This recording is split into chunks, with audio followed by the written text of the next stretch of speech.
there's been progress, and much of that progress has been down to the convention that the Council of Europe passed. It caused countries to act, it caused countries to work together, but certainly in particular over the last 2 or 3 years there's been a growing awareness that this problem of slavery, of trafficking is still with us.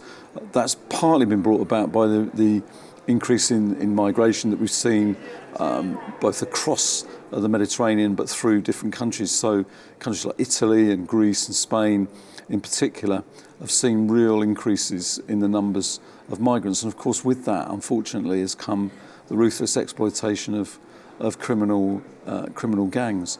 And I think what that has done is shown that there is a need for much greater international cooperation and countries working together. Every country, if you ask them, will say it's a top priority for us. It's something that we've got right at the top of our agenda. But there is a need for us to review the progress that's been made, to look at the gaps, which are about sharing of information, about stopping people being trafficked in the first place, and also recognising that often when you talk about this, people will say, oh, it's about sexual exploitation, it's about girls and young women being trafficked for sexual exploitation, whereas of course much of it is now to do with forced labour as well. So it's, I think the progress that needs to be made in every single country, including my own in the UK, is for countries to work much more closely together, to look at the best practice in terms of identifying the victims and then caring for those victims once they've been identified, and ensuring that they're seen as victims and not as criminals, and in particular not seen as immigration offenders, which is often a problem in different countries, including my own in the UK.